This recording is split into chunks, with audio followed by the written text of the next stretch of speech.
صدات obboleetti akkam jirta? Nagaadha jirta.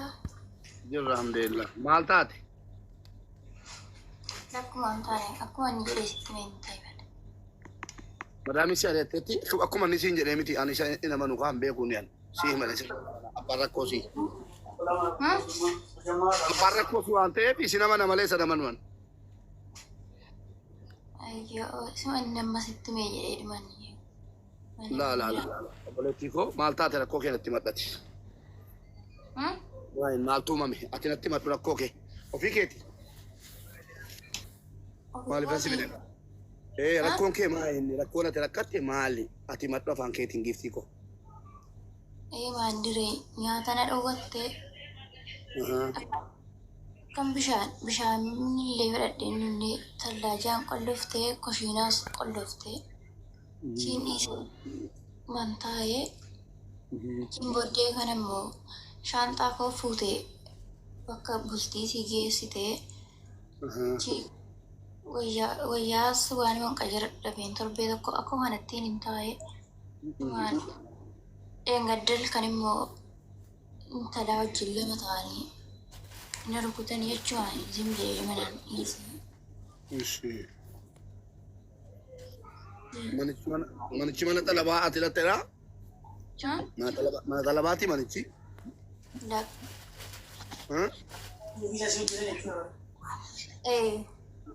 Manichi mana xalabaati moo mana xalabaatii baddee achi galti? Lakki reefis odduman dhufuudha. Okay. Erga nutti hagami? Reef ji'a furii. Ji'a fur. Akkamitti immoo jala kana bira dhufte firoota keeti? Jara kan bira. Obboleessa keenya bira. Lakkitu utuman karaa deemu achiin namichi na fuudhee achiin masgida wayii bukkeetti na fidee achiin ijoolleen sagadanii gadi ba'u achiin jaratti na kennee deebi'e.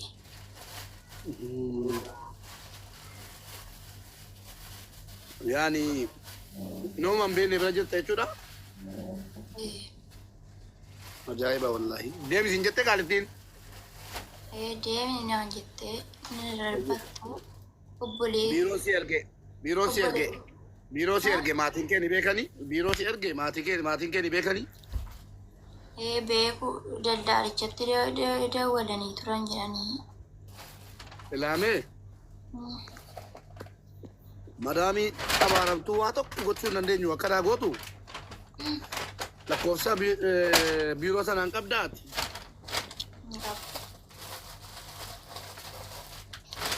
Lakkoofsa biiroo inni si geesse eenyuun Finfinneetti?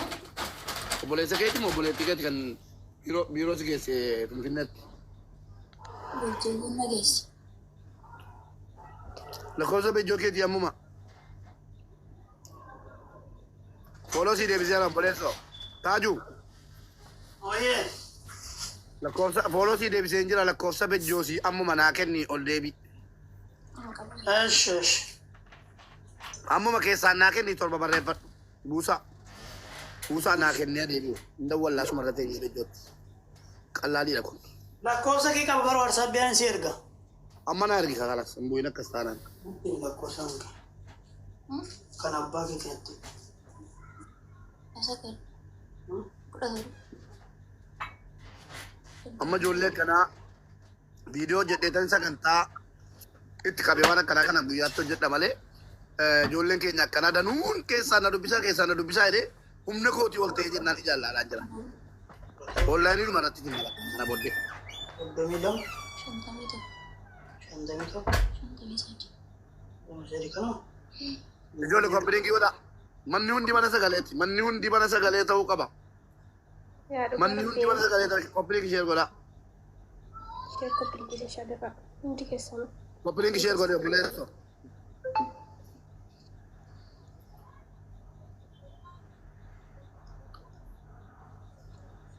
Rakkoon uummata keenya miidiyaa kanarraa rakkoo guddaatu jira. Eenyuun bira? Ana bira? Isin bira rakkoo guddaatu jira. Innis maa inni rakkoochi? Yoo namni lubbuun rakkatee akkasitti Madaamiin akka taqqatamee gadi ba'e sheerii gochuun koppiliin gochuu siiti jabaata. Intina jechuudha. Garuu immoo yoo tusi amma utuu madaamii biraa baatu xumurri isaa jechuudha. Utuu madaamii biraa baatu makiinaan fudhatee badee gudeedee yookiin immoo makiinaan rukutee bakka duute reeffa si galchina jedhame arattanii dhuftu. No. Hadda arannee dhufnee bira dhaabannee akka dhimmi isii kun itti dhumu laallee ni galee wal jabeessinee borillee akka isaatti sagalee walii ta'uu qabnaa jechuudha. Kanaafi piliis koppiliin sheer godhaa hundi keessan. Dirqama du'aa keenya bira dhaabachuu yookiin immoo erga isiin duutee booda waa tokko gochuu hin dandeenyu birrii buusuu malee.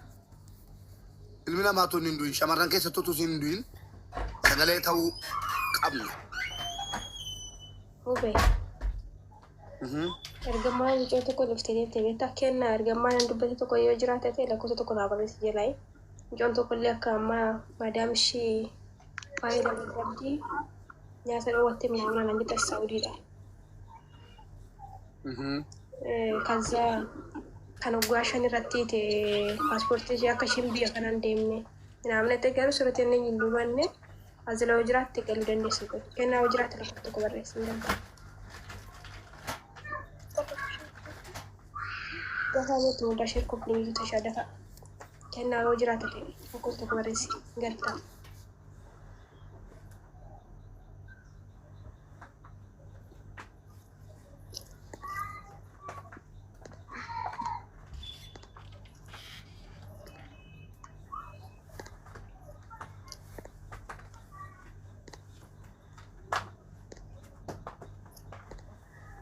warri biiroo jedhamtan yoon aangoo sirratti hin fudhanne barana amma baarake miti. Aangooluma seera qabeessa yoon biiroo jedhamtu Itoophiyaa kana keessatti jirtu hunda kee aangoo yoon sirratti hin fudhatin abbaan kun andalchine gaafadheera warra mootummaa.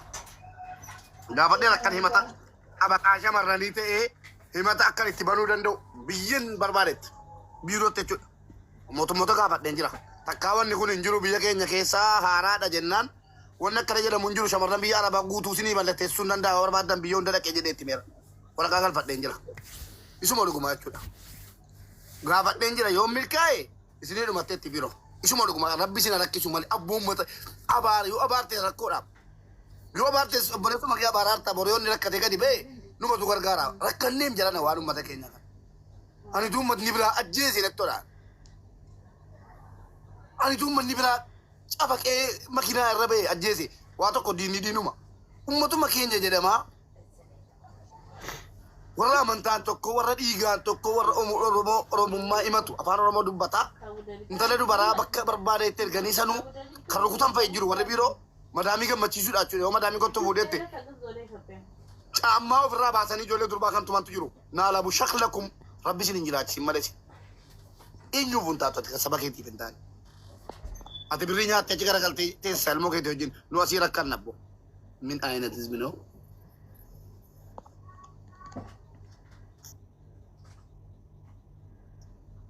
Akkamitti dubartii rakkisame.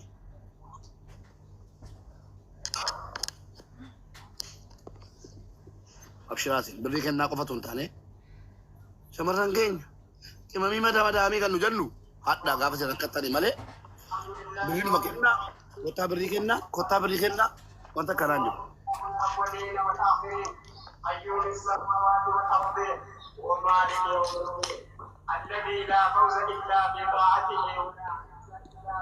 Taju, miuti ko di sinar ka, miuti ko ada, nair ka.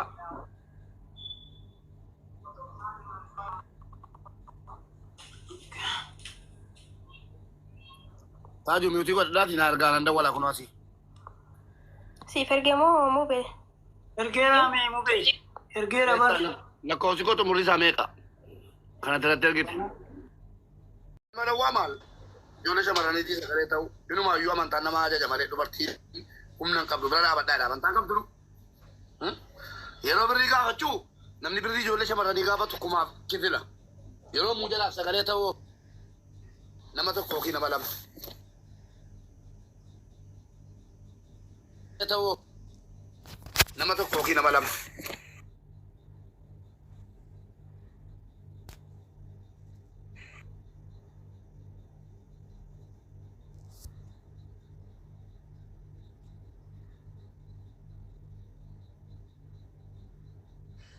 Halkanii guyyaana jala deemee waa jiraannaan kun gastiirra galee ijoollee aarsa galee ta'a. Maaltu sin irraa caba garuu? Dubartii kana yoo sagalee taatan maaltu sin irraa hirrata? Moo amantaa iccitii yoo jiraate nutti hima? Amantaa nama dhorku jira. Waan an godhaa jiru kana eenyu nu gochuu danda'a? Waan tifaa godhaa jiru kana eenyu nu gochuu danda'a? Sharrummaadhaaf malee. Obboleettii koo amma bilbilichi hojjetu waan ta'eef bilbili kan biraa yoo jiraate mi'uutii qabadhuuti mi'uutii godhi taaju jabaadhu gaa. Bilbila kan biraa naa kenna. Mukarraa harafa nu kaafnee ittiin haasofnee bilbila fuunee ganama subii ijoollee Finfinnee keessa jiru. Wal ijaarree jirra. Biiroo kan dhaqee kokkee qabachuudha akkuma kana obboleettii keenya argitan miti obboleettii keenya si Saawudii jirtu. Inshaallah viidiyoo galataa siniif hojjetteetti ammas baatee immoo sinii hojjetti. Ilaa waan tokko sinitti hima shamarran. Wannan sinitti himu maali shamarran keenya dhaggeeffadha. Maskootii kosh jedhee barriitu kosh jedhe jettanii utaaltanii mana madaamiitii ba'uu hin yaalina. Baay'isee irratti dhaabatu baay'isee guyyaasiiti baay'iseen. Guyyaansi baay'iseen utuma baduu dhiiftee makinichi deemuu dhiisee gaafa sana wayi maskootiitti kufaa wayi wanta elektirikiitii sii qaba malee hin haftu guyyaan sun guyyaa baay'iseeti. Haga danda'ame mana xalabaati tuun badin dura kottaan nuun mari'adha. Mana sinii bannee sin gaafanna. Rakkoo keessan isin gaafannee sirreessuu yaallachumatti. Yoo immoo dubbiin jabaate biyya galuu isinii filadhaan maaliif jedha. Dubaayin keessatti shamarran hedduun amman deemee argatti odeeffadhetti maal goota bala jaazaatii. Waraqaa isin qabdu, iqaamaan qabdu, osoo mootummaan argee kan jala qabu kumaatamaan jiru. Maaliif yeroo jedhe madaamiin na lakkistee nama xalabaatii badee ammallee waraqaan hojjechiifanne minaamin jedhe. Akka kun hin taane maal gochuu qabnaa dursinee mana madaamii yoo isin hin taane waan tokko jira ijoollee mana xalabaatii baddanu waa sadii baddu akka an argette jechuudha. Tokko haadhaaf abbaan harka qalleeyyii ta'anii gara gortu dhabdee dubartii waan taateef garaa laaftee dubartiin gara laafetti waan taateef haati koo abbaan koo obboleewwan koo haga yoomii rakkatu warri ollaa keenyaa Dubaayiin dhattee akkas gootee akkana gootee jettee gara laafina siitiin tu'oo heerumuu dandeessu osoo barachuu dandeessu waa hunda martee gattee jireenya namaa yaaddee cinqamtee ookii Saawudiin ergaa ookii Dubaayiin ergaa yookaan badaa jettee maatiidhaaf jecha wareegama kafaluudhaaf biyyaa baate dubartiin kamtunu maatii si jijjiiruuf yeroo kana keessa maatiin sangaa qabu tokkittii gurguree rakkina sana irratti yookiin liqeeffatee geggeesse. Mana xalabaatii yoo biyya galte abbaan si sangaa qabu tokkittii gurguree geggeesse yookaan immoo harka qalleeyyii waan ta'aniif deebisanii erguu hin danda'anu. Carraan isin qabdu maali? Baddee jireenya ammas wareegama kan lamaffaa kafalaarti. Yeroo biyyaa baatu wareegama tokkoffaa heeruma barumsa waa meeqa carraa meeqa ofitti cuftee baatee kaatee ammas immoo carraa lammaffaa baduu keessa du'u jira. Badeen mana birrii gaariidhaan hojjedhee maatii koo jijjiira jettee rakkinni maatii isiitii fi birriin isin mana xalabaatii argattu wal madaaluu dinnaaniyyi jireenya fooyyessuudhaaf dirqama birrii kanaa olee argachuu qaba jettee achii baddi tokko. Lammaffaa maaliif baddi? Madaamiin rakkistee jennaan yoon biyya galee maatiin koo rakkataadha. Ammas Saawudii tokkii biyya biraan erguu hin danda'u waan ta'eef badee jara tajaajilee yoo galuun haftillee hidhaa taa'uu naa wayya malee jettee rakkina kanaan maatiitti galee rakkisuun barbaadu jettee baddi lama. Sadaffaa ishii sadaffaa immoo shiishaa xuuxuudhaaf baddi. Fudhu waan asin jedhe hin fudhatta. Si argineeras. Siin sadaffaan quufa osoo madaamiin si waa tokko rakkinnee kan baddu sin jirti. Isiin kun isii kam? Isii biyyatti saadhaaf takkaa bishaan jige gadi ol kaastee hin beekne isii maqaa ijoollee shamarran mana madaamiyyuu nyaatte isii kami? Isii kana la adageenyaa boosonee. Adageenyaa boosoneedha isiin kun. Siin sadaffaa kun jechuudha. biyyatti soo hojjetteen beektu bishaan jige kaasteen beektu mana maragdeen beektu otoo siin ciiftuu haati kaatee mana xaraddee buna danfiftee qallabdee barsiiftee jennaan akkasitti guddate isii kana isiin amma maqaa shamarranii nyaatte laasii kanana yeroo mana xalabaatii baatus madaamii waa goonaan hin baane hojjetteen beektu ka haadha akka hojjechiifattutti ilaalaa turte nan beekaaman biyya keessatti dhaladheen faranjii mitiyaan si algaarra ciistee yeroo haati mana xaladdu suuta jedhi malee rafiitii irra naqaaftee jettu fa'i jirti innaan illaa jedhaman akkanaaf isii kanatu biyya rakkifte amma biyyattis ba'aa shamarranittis ba'aa maqaa shamarran biyya arabaa kan nyaachuudhaaf ture isiidha garuu qaqqabanneerra adda baafnee ummataaf dubbanneerra feesbuukii irrattis isiin kun biyyattis kashlabbee maatii gargaarteen beektu bishaan waraabdee qoraan cabsiteen beektu humnaan bulaa kaganaman nara fiitiidhaa kaate ija sii xaragattee tuun dhiqatin shaarbii sii uffattee bakkee keessa ooltee galgala galtee haadhaan irmaan hin jiru jettee haadha gaafattu isiidha siin isii kanadhaa siidhaa daganyaa bosoneen mana madaamiiti tu madaamiin jaallattuu utaaltee achi keessaa baatee deemtee miila walirra kaattee shiishaa tuutti viidiyoon jaraa ka'u warri viidiyoon jaraa gadi ba'e guutuun jara kanatti maddabamu kashlabboota jechuudha. Jara warri maqaa dubartiin biyya arabaa jechisiisee nyaatee oli garuu nyaatamu nu jiru lubbuutti dhabna. Shamarran biyya arabaa warqiidha. Warqii bira darbee daa'imandii kashlabbee keessa. Dhaabee warra haadhaaf takkaawaa hojjetee hin beekne abaaramee biyyaa ba'e. Maqaa shamarran biyya arabaatiin balleessuu hin dandeessan. Kashlabbee keessan biyyuma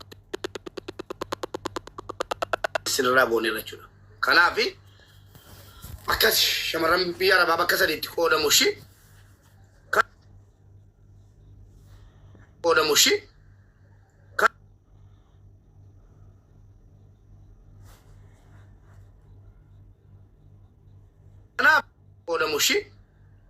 kanaaf parsantii 90 keenya gaafa biyyaa baan dhiirri immoo akkasitti biyyaa ba'u seetti maal dhaggeeffadha waraabaa facaasaa fi dhiirri gaafa biyyaa ba'u tokko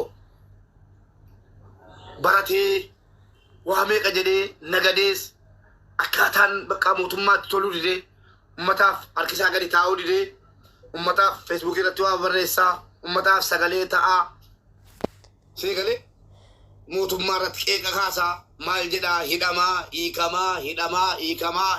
hiikamaa jireenya itti dukkaneessanii gara goru dhabee utuman baradhee fixeeyyuu waa tokko mootummaa kana jalatti qacaramuus hin danda'u jedhee maatii koo jijjiiru ofis jijjiiru lubbuu koo sanfachuu jedhee kan biyyaa ba'u jira.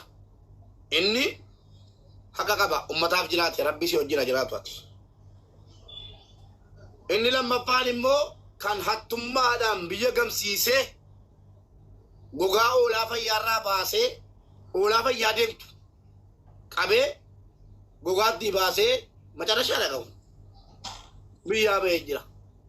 Kashlabbichi isa laanni biyya rakkisaa jiru. Kaan immoo akka dubartiitti biyyumatti haadhaaf kan ajajamu jira dhiirri bara. Dhiirri haadhaaf akka dubartiitti gad jedhee biddeen tolchuu rabbi na agarsiiseera. Biddeen bukeessee tolchuu haadha isaati. Anaa dhiira'u ati moo ati eebbifamaadhaa dubartiin eessatti si argattisiin. Ati hooma si butuu wallaaliyan. Dhiirri gaafa biyya keessaa haadha keetiif jecha biddeen tolchaa turte sun. Dhiirri qoraan funaanaa turte sun. Dhiirri mana maragaa fi turte dhoqqee isaa fidde. Haadha keetiif gugguuftee jesse haadha keetiif gugguufte sun dubartiin carraa maaliif si argatti? Jiraadhu ammallee umrii si adeeressu bakka dhattatti milkaa'e nuyyuu si eebbifna haadha kee qofaa miti. Si'i inni barbaadamaan warqii meerkuriin akka qaldiitti lafaan argamu si ilaa dubartii akka qaldiitti sin argattu si eebbifame bakka dhattatti ammayyuu maaltu nu si eebbisa? Inni kashlabbichi shiishaa xuuxuu biyyattis ganda keessa deemee dubartii waliin dhahaa oolu suusii malee waa tokko hin qabne yeroo biyyaa bees ciisee mana jaazaa keessa mallattoon jaraa biyya alaatti akkamitti beennaa jettanii kan nagaafattantu jirtu ijoolleen shamarranii mallattoon dhiira kashlabbee boriif nuun taanee akkamitti beekamaa jettu. Tokkoffaa gaafa dhaqee Dubaayii dookii Saawud Arabiyaa ga'e hojii dida kalee mataa Cogaraan jirretti kaa rafuu jaallata mana jaazaa ciisee birrii kee nyaata. Abaaramaadhaan kun yoollee ilmoo irraa argatte ilmoo abaarsaati kan sii dhalatu naamani. Akkamitti dhiirri tokko utuu fayyaa qabu algaarra ciisee mana jaazaa keessa haati manaasaa ji'a tokko shintimeetii namaa miiccite jennaan gaafa siin dhufte kenni birrii jedhee harkaa fuudhee borsaa kaata. Shame on you. Yeelloodha kun afaan faranjii wallaalee malee faranjiittanii makana faranjiidha kolfitu. Ilaanni kun ilaa giiftii koo ammarraa kaasii ka'ii jedhiin yoo barbaade gara barbaade adeemu malee abaaramaadha kun dhiirree bifamaan taa'ee ciisee birrii sirraan fudhatu. Warri biyya Arabaa keessa jiru guutuun jira. Hojiin jiraatee dhibee yalla makka hojiin hin jiru. Hojiin jiraatee dhibee hojiin biyyi hojiin dhibee hin jiru. Yoo hojjette dubartii tokko nagaa miti. Yoo hojjette so birrii kuma tokko hojjetta birrii kuma tokko kuma shan Itoophiyaatti kan Itoophiyaatti nabdu abootaa ka jettu jirta. Obboleetti sangaa ayyaanaa qallabuudhaaf biyyaa baate mooti. Shinti beet umriin hin darbamu. Umriin hin deema. Dhageesse of hin gowwoomsin. Abbaa manaa keetii guyyaa hadhaati ka'ee hojii galuu qaba. Har'arraa ka'ee hojiin hojjetu yoo ta'e kana gabbartee bor gaafa duddi kee cite jedhe Oromoo na bira dhaabadhaa injiriin gadi baatee yeelloodha. Abbaan manaa keessanii dalaguu qaba. Yoo kanan taane shaanxaan isaa kunoo barrii irratti fannifamee eeguu qaba. Hin taane taananoo biyyatti galu sirraa wanta tikiraa manaa kee kafalaa kan isaa kafalaa qallabaa birrii kee waa tokko sumuliin hin jiru gaafa jaal no bakka galchi tikkeetti kutaa galcha biyya galu taf jedhee achi as godhee nyaatee ajiraatu ati birrii walitti qabiiti erga jaallatte addaan baasiin hin jedhu erga jaallatte erga nan qallabaa jette qallabe rakkoon qabu birrii walitti qabiiti mana ijaaree ofii keeti birrii walitti qabiiti suuqii bani birrii walitti qabii waan ta'e godhi inni fira keessa jira waan ta'e biyya keessa deemee yoo barbaade fira isaarraa dhaqee nyaatu yoo barbaade fira keerraa dhaqee nyaatu nagaana jiraatu dhumeera. Akkasitti adda baafne dhiirota akka shilabbee fi dubartoota akka shilabbee maqaa ijoollee biyya Arabaa nyaate malee ijoolleen biyya Arabaa ammas rabbi humna siniif haa ta'u akkasii. Obboleetti lakkoofsinaa argame jira qabna. Ajandaa dutti. Kan biraa jira amma hin jiru malee gadi ba'e. Akka goota dhugaa. Lakkoofsa taajuu fudheera waan ta'eef keessumaan na dubbisaa. Ishi keessumaan na dubbisaati. Waasaapii koo qaba taajuu.